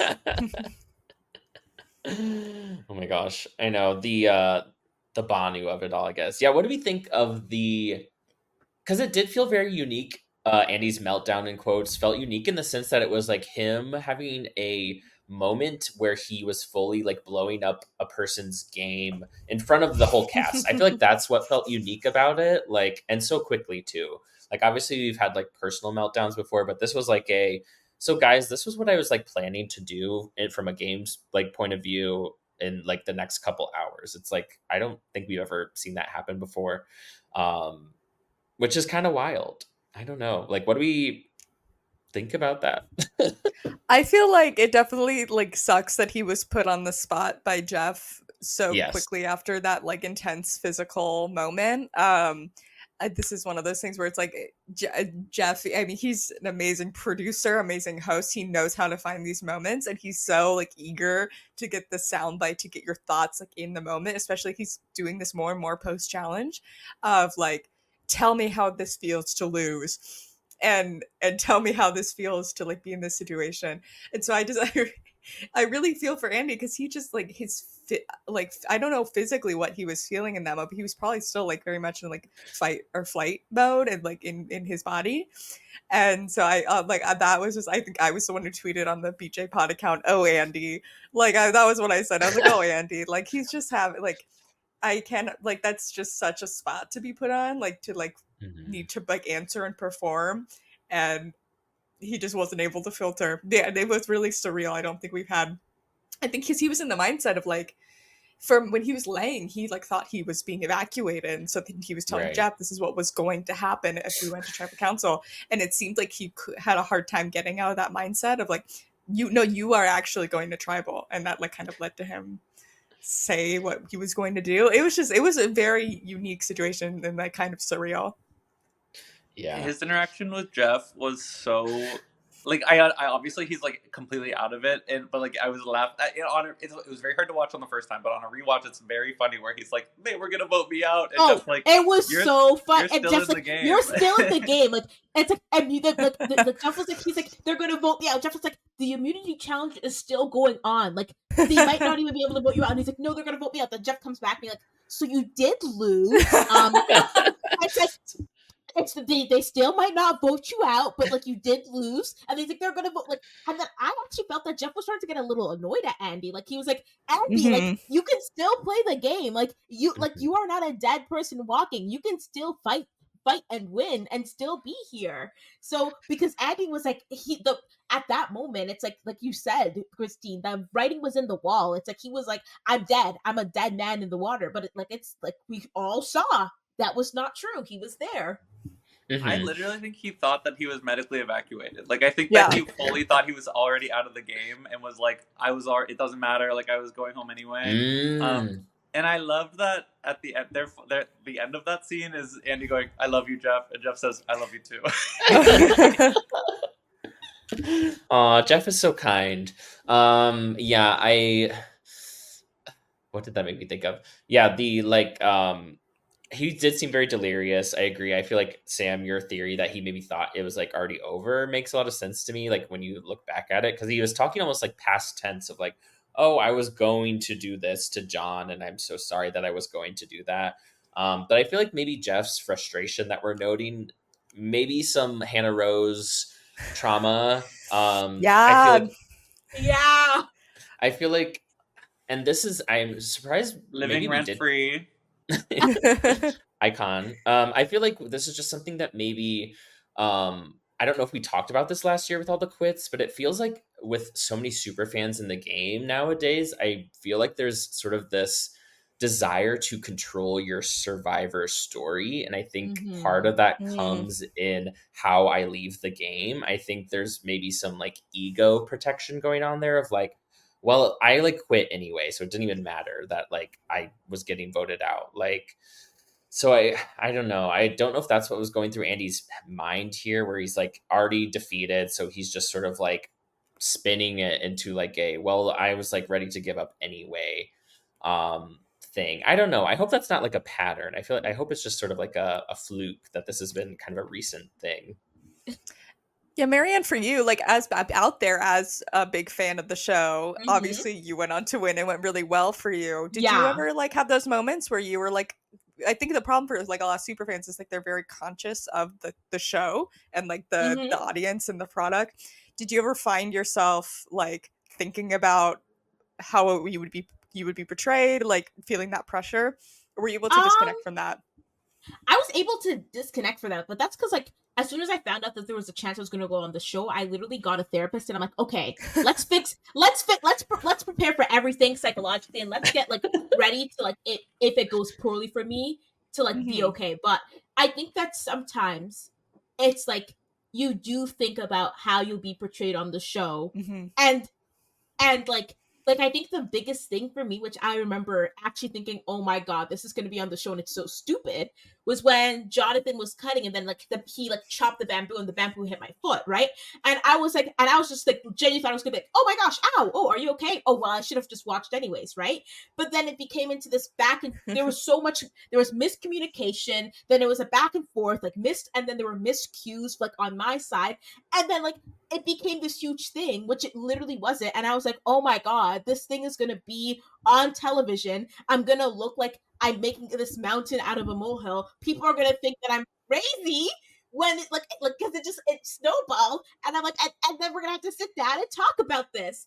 And then also and even so sometimes you can really get into your head as a super fan because I was like, oh my goodness, this is gonna come. And then the next cycle of the episode, we almost lost immunity, and I'm like, oh my god, they're gonna go put this on the next episode. They're gonna really just start dogpiling on me, and then I'm gonna look like a complete ass when I look and do this, and it's gonna be the worst. It's gonna be the worst. So I can get it. Being a super fan and thinking about how the show's produced. If let's say, for example, like you're Andy, you're feeling anxious about like and feeling like you're the underdog. You're doing that in confessional. You're like they're probably gonna say that, and then now you're doing the challenge. You get heat exhaustion. You're passing out, and when Jeff calls medical, you know that's gonna be on camera. Like there was one time when Jeff asked me, Maryanne, do you want me to call medical? And I was like, hell no, you are not calling medical. You are not calling medical on me. Absolutely not. Like so now we're on the first immunity challenge. When like this is the first challenge, do or die. You're medically called. You've just been having this feeling where you're feeling like you're back in high school. You're not having your triumphant, oh my goodness, this is who I am. You're at rock bottom. And then now you're thinking about how the show's produced. Oh my goodness. I can totally see exactly the mindset that Andy was in. And I can totally understand how that happened and how everything came to be. Absolutely. Especially in like a couple months following seeing Brandon and Banu like in a row. Like I'm sure he's like, this is me. And I would assume that in the opening match chat, Jeff like asked him about Community and his background and like his past, and like Andy was talking about like how he in the past he felt like he was like a loser, didn't have a community and didn't have friends. And I would imagine that he kept back or they cut out a part where he was like, but like I found Community through this show. Like obviously externally, like we know Andy is like a big RHAP patron. Like he like has a nickname in like the podcast group. Like he like people know who this guy is already. And so like he's made friends and like found Community through the show. And so like I'm sure that is just like adding to the pressure of like he wants this to be like amazing. And I'm sure the producers are like prodding that too, where they're like, so like how does this feel? You like love Survivor and now you're here, and like if it's going poorly, that's gonna be bad. I know, because it's like this thing that is going to be forever immortalized on your favorite show. Like that is yeah, I just can't even fathom how that feels. I feel like all the love to Andy. I hope he is like, I mean, he tweeted, I'm not reading anything anyone is saying, which I think is smart. Ding. Yeah. Yes. I think that's a good approach. And I think I might be misquoting, but I think it was Lauren Ashley Beck who's like, everyone hits that, or I might be thinking wrong, but someone said everyone hits that rock bottom. It might be happen on day 1, it might happen on day 10, but it's like everyone hits that rock bottom. But it's like, whose rock bottoms do they decide to show? In addition, it's like everyone cries. Who do they decide to show crying? So it's like, because not everyone's rock bottom is showed, not everyone's crying is showed. You see that one person, you're like, ha, you can't cut it. But it's like every single person has that moment of weakness, and it just always depends on where it is. Or was it maybe Rachel who said that? I cannot remember. But I feel as if it was someone who said we all hit our rock bottom. I'll have to fact check myself. I did like Andy's tweet about it where he was like, I haven't read any of this, and he like tweeted like 4 pictures of like having a good time or whatever. Yeah. I really thought that he should have made a TikTok where he used the audio where they're like, just vote. I know it's gonna be me, just vote, and like make a joke out of it. That's my go-to. If I was in his PR team, I would have been like, just lean into it and make a joke about it. But you know, he did a great thing too. I think he has a good mind for PR. Yes, he's like, yes, I'm still sexy, and yes, I have friends. Like, I don't know what to tell you. Never doubted. And it's like he got out of the episode with no votes against him. Like, Yeah. I feel like anyone who is like, I don't know, is like coming for Andy like on a personal level is like a dork, but also just like he clearly did something to convince these people that he was worth keeping. Like, and even if we didn't see that exact conversation, like I trust that the like other 4 people like saw something in Andy that we haven't been shown. Yeah. Exactly. Yeah. They looked at his biceps and said, this guy's making it to episode 2. Yeah. And I won't rehash it. I won't rehash it too much because I feel like we said this when with everything with Brandon, with Banu to an extent. Like so much of this fan response comes from, let's say, it comes from jealousy, and it comes from like this person thinking that if I got his spot as the real super fan, I wouldn't do this. When it's I'm sure Andy didn't think he would do this. Like, you know, you never know like how you're going to respond in that situation, and that's why it's interesting TV. So, you know, you didn't get on the show, he did, and he's gonna have the experience he has. And I actually think it's more captivating. Like, do you really want all these people who are playing perfectly in every single perfect moment and are able to separate emotion from the decision? No. We watch Survivor because it's like it's captivating. Someone who loves the show, who's confident in themselves, stripped of everything, goes back to the moment when they're insecure. And the question is, can I overcome that when I am not in a space to overcome that? Or am I going to fumble? And right now we saw Andy so close to not overcoming it, but he made it to another episode. And now he's in the spot where it's like, I just had this big, huge blowout. What am I going to do to reintegrate myself? Like, I think that's captivating. I think that's interesting. I'm more in like, because I'm just like, what's going to happen to Andy? Is he going to reintegrate? Is he not going to reintegrate? Is he going to have another blowout? Is he not? What's going to happen? You know? For Teeny, I'm like, okay, so who's she going to decide, and how's everyone going to agree with it? Which is also still interesting, but we've seen that story many times. Andy's story is more captivating, and it's more interesting to me as a viewer. So it's so interesting when people get these interesting people, these like captivating stories. Like, for example, people hated on Brandon Donlin. I'm like, this guy is literally fighting against his body, fighting to be here, fighting, and you hate him for fighting? Like, fans are sometimes they see the same thing, and the decision that they make is not the same. Like, it's weird just bullying someone. Like, it's so like, I'm like, this is captivating. This is what you want. This is exactly what you want. You want good TV. This is what you're getting, and it's great TV. Exactly. It's like without like, you don't want to see Jatia pour the rice in the fire. Like, I really don't get it. It has to be because they see like these fans see themselves in like a Brandon or like an Andy, and they get, like you said, Christine, they get angry because it's like they don't want to believe that would be them, but it would be like it's going to be that person. And I'm honestly speaking to Maryanne of like how exciting it is that Andy survived. I like. Everyone else on the season saw Andy's blow up, and they're gonna see Jeff say, and welcome in the new Yellow Tribe. I cannot wait for that. Not only did they see the blow up, they were intentional to give us the caption, he's going home. He's going home. They all think he's going home. And like, when that happens, it's always that's what it's shocking. Like, I can't wait. And you know, Jeff's gonna be like, oh, like, I see a big reaction from you, TK. What are you thinking? And that's how we get dramatic moments. That's how we got me giving my confession to Zach. Like, yes, what's gonna happen? That's exactly when it happens. Yes. On casting and jealousy, like people are specifically like, how did he pass the psych eval to be on this show? And it's like, this is him delivering. Like he was cast for like to do this. Like this is what they want out of somebody on the show. And like, yeah, like this big blow up moment, and it's like it's gonna pay off for episodes down the line when people are like having this impression of him and like reacting to him, and like maybe someone will admit that they were in love with John Lovett, and now that he's gone, Exactly. they can't be the new Ronan Farrow, They unfortunately. cannot. I know, it's like the psych eval of it's like, it's not like he's like dangerous to anyone. He's He just was, anxious. yeah, like I don't get it. Maybe it's like maybe you have, like, as someone who has had panic attacks before, it's like I hold no judgment of whatsoever. Of like, I can't even imagine being able to speak after that. So like, kudos to Andy for even like being able to form words after like being on the ground convulsing like a few minutes earlier than that. Like, Not even Andy, that, but and going back to camp and yes, strategizing and saving your ass. Like after that, no, people like that's resiliency. That's Mhm. resiliency. Like he did not take it out dead. He's like, I'm gonna figure it out, and 0 votes to his name. He's not And it's- dangerous. He literally passed out. Like he couldn't move.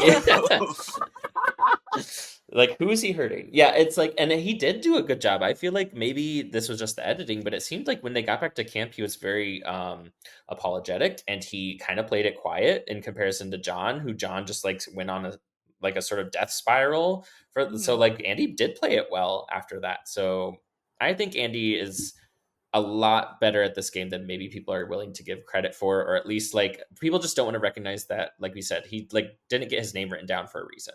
Mm-hmm. Yeah. Well, any other people, like, do we think Yellow is going to be Lulu part 2? I don't think so.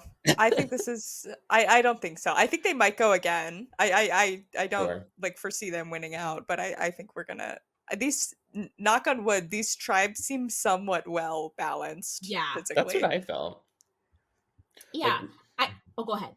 no, I was like, I agree with Christine that it's like pretty even, and I feel like honestly, I would have never guessed Yellow would be going. Like, I feel like they have like a lot of young people, and like Andy and Sam, I feel like are ripped. I don't know, like the women too seem like really strong and athletic. So I was kind of shocked. I mean, they did win that first challenge, so it's like no one would have guessed that they were going to go to tribal this episode. I feel like. Yeah, I think they know what a win feels like, and I just, and they kept Andy specifically for challenge strength, so I would hope that pays out. And I really don't like seeing the same tribe go to tribal over and over for no reason, so I hope somebody else loses next episode. Yeah, I hope someone else loses.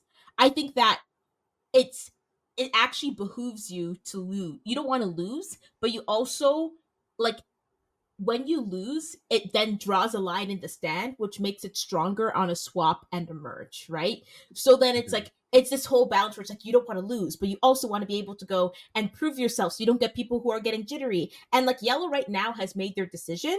So then if they're able to stick with this decision, win the next challenge, I think they'll be fine. I think the problem comes if they're not able to win that second challenge, because then that momentum of losing can really get to you mentally. So as long as Yellow doesn't come in the second episode, I really do think we're going to see a balanced in who goes home on which time. Which I would love that. I feel like it's way more fun going into a merge situation with a more even. And yeah, like you said, Maryanne, it's good for this 4, I feel like, of the women plus Sam, of like they're locked in. Seems good. I think it'll be interesting if they do end up going to tribal a third time, though. That could be fun. If there's not going to be swaps, which we don't have any idea if there's swaps. We don't know. Yeah, they could not know. I hope so. Let's hope. I said this. Wait, I said this. I don't need to swap every season, but let's make it every other season. Come on. It's nice. It's great. It's been like we have at least only now one season where someone was swap screwed in the new era, Brando. You know, so. You know what? Actually, maybe there's someone. This podcast, it's like, why does everybody keep throwing shade at Brando? I feel like every day there's a new person coming for Brando somewhere online, and I won't stand for it. I'm not shading. It's just a matter of fact. He was great on his tribe. He got swapped, got voted out. Classic swap screw. I know. They couldn't take it. Poor Brando. Poor Brando. Rest in peace. Season 50 He would've- locked. He would love this season. Stream him on Twitch. Oh wait, he does Twitch streams? He Yeah. does. Oh yeah. I didn't know that. That's fun. What a king. Yeah, so do we think John Lovett going first will force Jeff to change his tune about the first out season? He's always said it's not possible. They can't do it. All those people went home first because they suck. So maybe now he'll be like, actually, maybe we could do a first out season. Yeah, this might be our gateway. Mm-hmm. I don't think that the character presented on screen is a good enough argument for a first boot season, and I actually kind of agree with him that there aren't enough first boots that they could actually get that would make a compelling cast. So I'm with this is my there's a Venn diagram of opinions Jeff and I share, and this is the singular sliver that we are combined on. I think pre-merge can be done though. Yes, 100%. absolutely. That's easy. Yes. I think that'd be fun. We could get all Rob's goddesses back. Like that just feels correct to me. That's what I feel like 49 should And Boston Rob. Yeah. Yeah. Get him again. He was our pre-merge king. Yeah, I would cast Tina, Johnny Fairplay, Boston Yep. Rob, Sandra, Parvati, Yule. Yeah. Bree. All these pre-merge people. Yep. Danny Boatwright. Yeah. Need to see her again. Amber. Yeah, just bring back the war. Yeah, the Winners at War pre-merge. Winners at will just War, be... the first, yeah. And Zach. and Zach. Yes. Oh my gosh. Well, do we have any other thoughts we want to like project into the future? Maybe who do we think's going next? Who are we scared for on the other tribes? All that good stuff. I feel like Rome. I'm scared. I'm scared for him. Yeah. Yeah, Rome needs to. I think Red needs to win the next challenge for Rome to have enough days for like other things to come up in Red Tribe, or because like when someone like is like found being sketchy, that is like seal of doom. It's the easiest thing to get, and if everyone's like all in unison, it makes sense.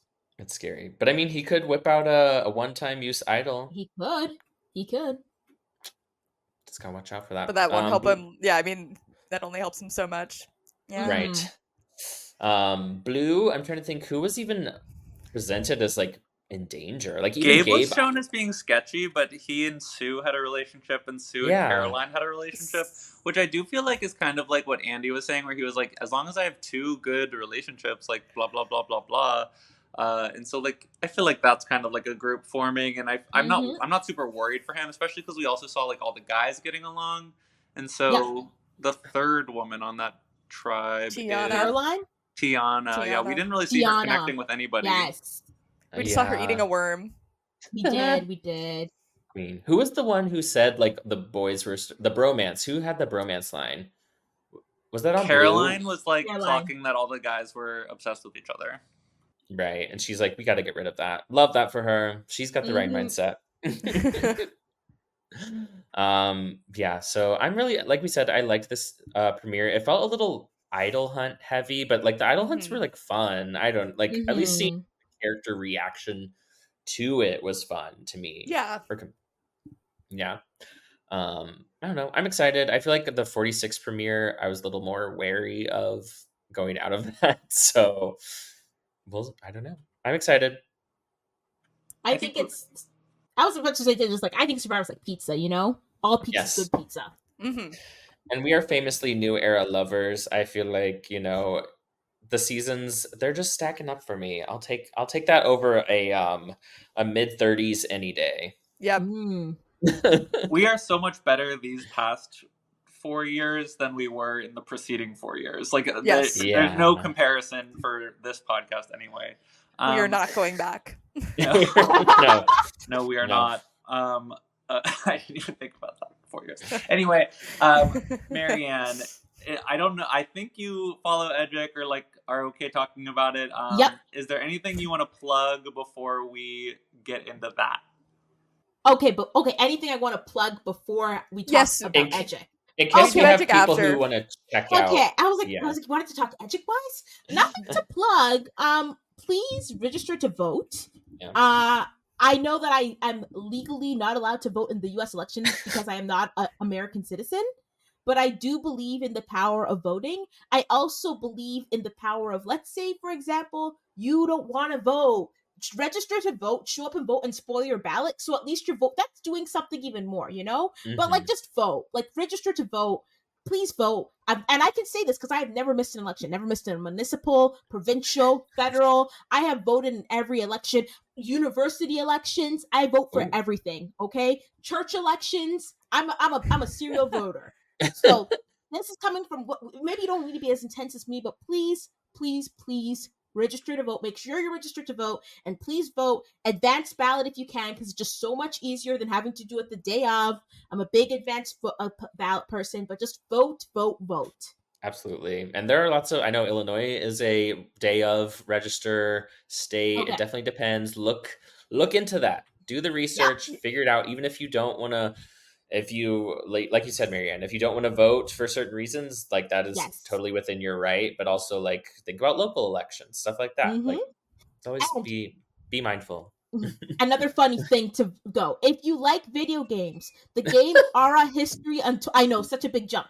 On September 24th, the game Aura History Untold releases on PC and Xbox Game Pass. That is the game my husband has been working on. It's like a better civilization. Whoa. So please buy the game so they'll keep on him having a job, people. Yes. Aura History Untold. That's actually a plug that I have. Yeah.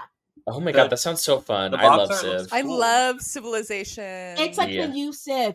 And they've gotten one review, and it's for so far, because, you know, the embargo, and it's 8 out of 10. And that's all I'm saying is the UI UX is pretty great. And I've play tested it before, and I enjoy it. So, Aura History Untold, people, buy it. That sounds amazing. We know there's a lot of Survivor Civ crossover, so I think you're plugging the right thing. There we go. Perfect.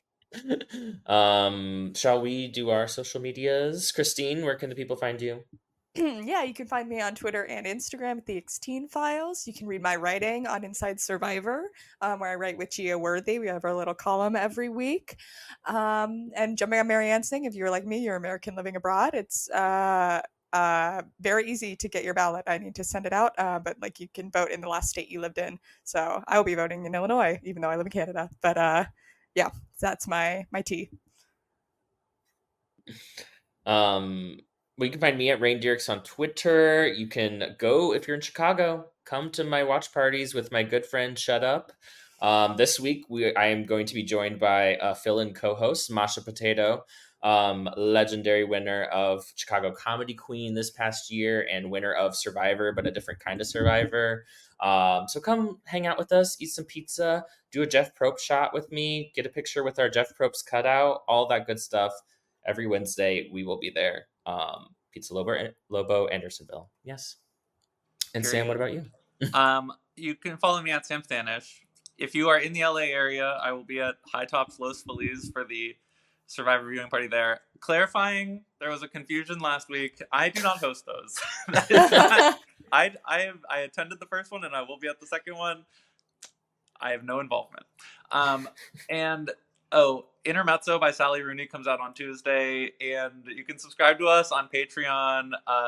And on the Wednesday after this episode comes out, we will be releasing our first social media focused episode of the Patreon, where we will be discussing any and all drama and everything on Survivor social media that happened during the week. So get your $5 in, and you can listen to us talk about anything and everything that occurred this week on social media.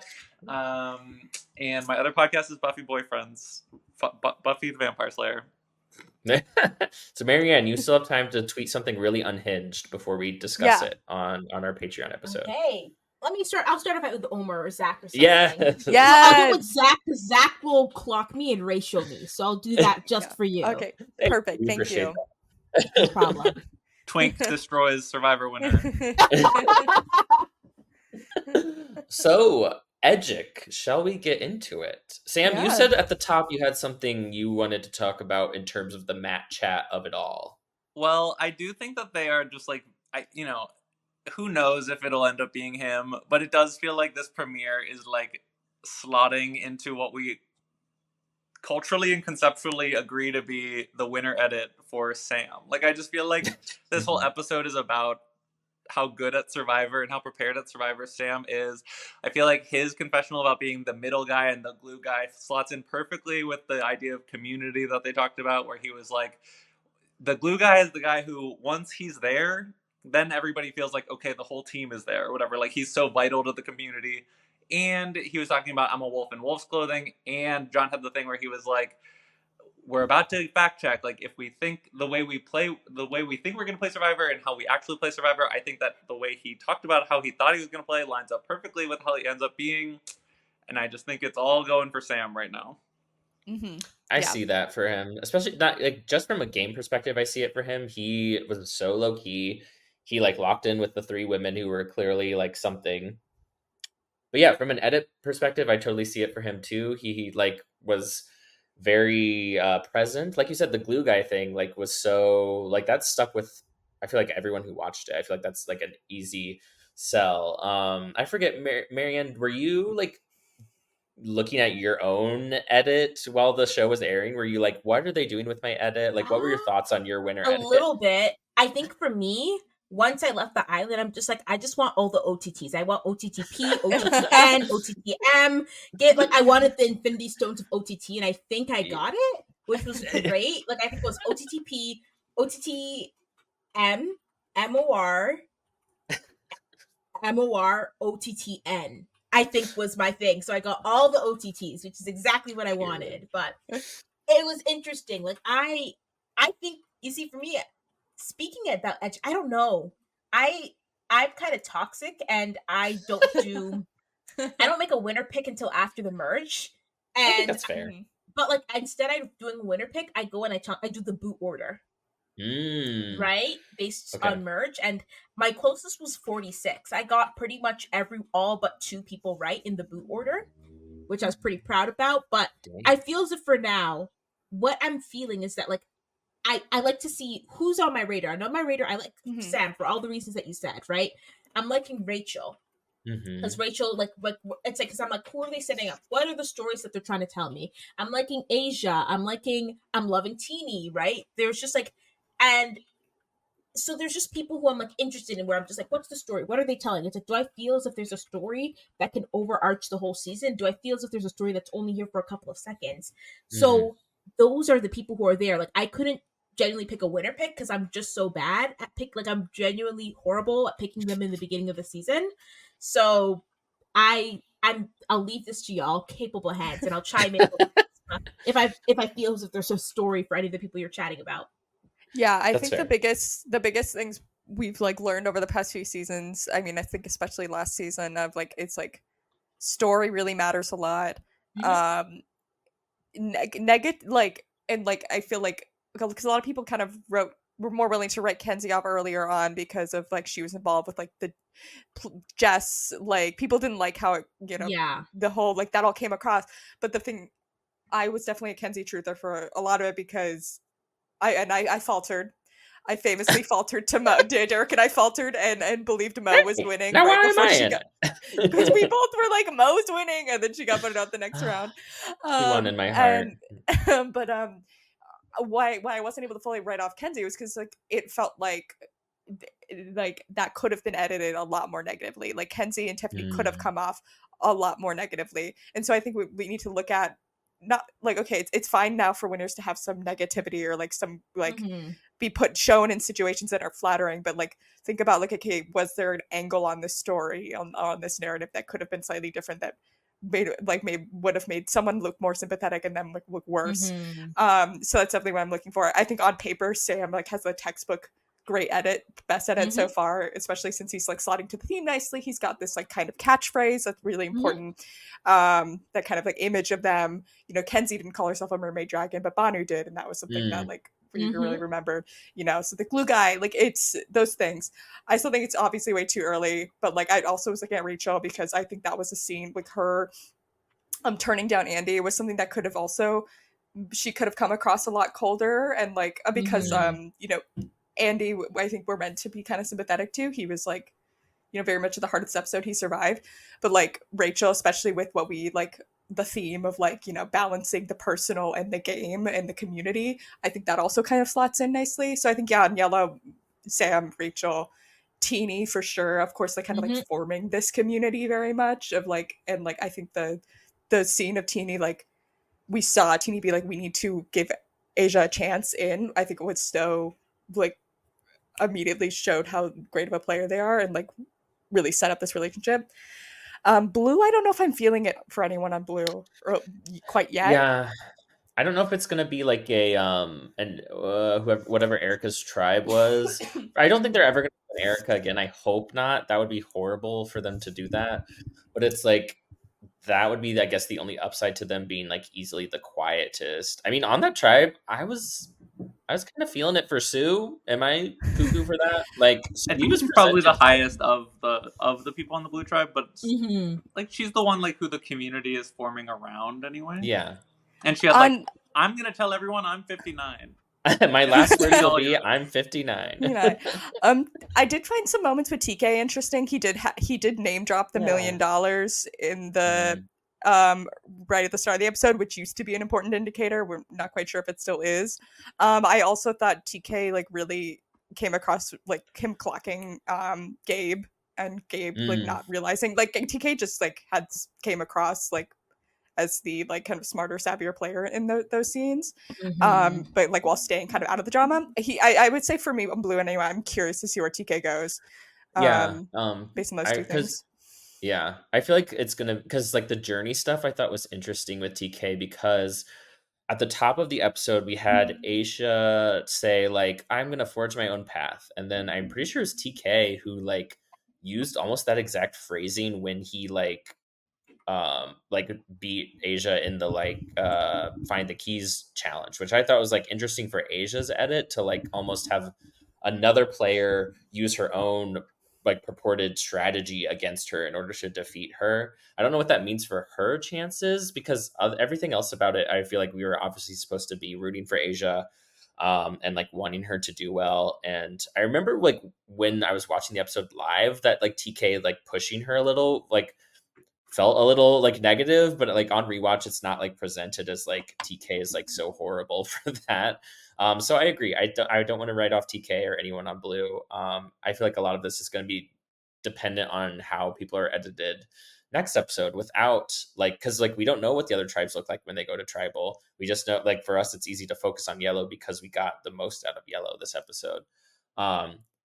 But I agree. I feel like Rachel, I'm going to have winner pick bias of just like, I love that she was like presented as sort of like a strategic force on her tribe, how she was involved with Andy a little. But I'm really scared for her because, like you said, Sam, she had that line of like, I don't know if it's good if we keep Andy, and then they keep Andy. So I'm like, that's something to keep an eye on. But I do think something I always keep thinking about is this pattern that we've had since like Tony and Winners at War, of this moment pre-merge where like every winner has like an episode where it's like they were, whether they knew it or not, they were like on the brink of defeat. Like, and we saw that like really obviously, I feel like with Kenzie last season, where we had that episode like early on where it was like clearly Banu was going, but then in the next episode, the previously on was like Kenzie was in mortal danger. I was like, that's not what happened. So that's something I'm going to keep an eye on in the pre-merge, is like, who do we see presented as like, I don't know. They like to have that sort of like what if moment of like, what if our winner had gone out pre-merge? They like to really focus on that.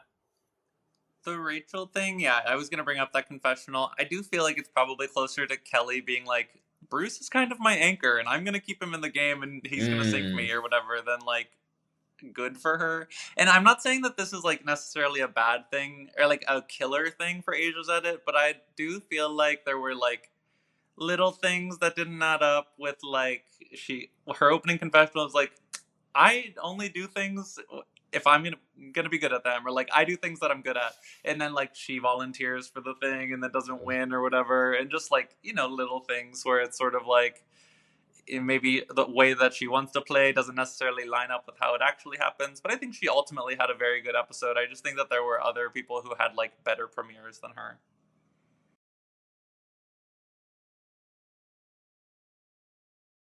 And my winner pick is not winning. Tiana is not gonna be there. My winner pick, Sierra. She was there. I don't know if she's winning. Oh, bye, Dirk. Okay. Yeah, Any other thoughts? she had like workable confessionals about like challenge strength and like and she made the fire too. So like there's like good Yeah. stuff in there.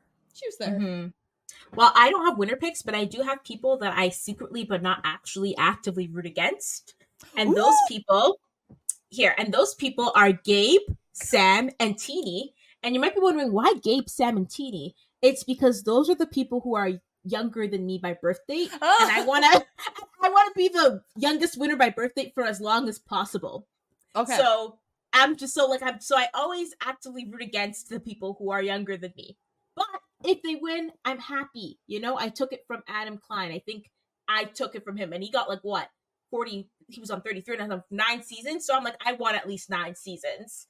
But that, of course, is not a good enough reason for me to go and root at. So it's just like a half against, Like, I you think won't the be worst sad though. if they go out. Yeah. No, I wouldn't. Like, I'd be like, oh, that's sad for them. Anyways, I think the worst though would be Gabe, because I think I'm literally only 11 days older than him. So I'm like, to be beat by 11 days, like that. Yeah. That's a little like, you see, like I think Sam and Tina are both 2 years, but to be beat by like 11 days, like I should have stayed in the womb longer. Well, you heard it here. Maryanne has her hit Yes. list. I do. She hates those people. Personally. Well, we've lost Derek. He's also not texted, so I'm assuming internet went out, something happened. Yes, but I am kind of out of things to say. Me too. He can come back and we can be done. And Yes. I Well, think it's perfect. Missing someone when you start, missing someone when you finish. Yeah, there we go. We're 3. Exactly. start with You're 3 the and new we're bitter 3. juror. Yeah, there we go. Perfect. Derek's been I'll be replaced. on time from now on, I promise. Maryanne, thank you Well, so much for joining us. This was, we were okay to do it alone, but when you joined, it was truly such a joy.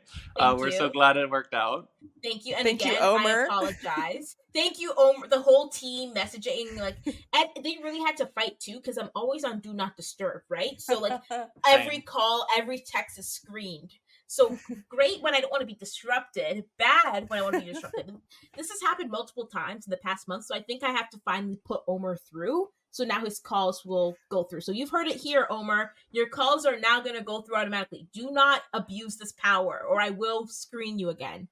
He probably will, but we'll see how long it lasts. There we go.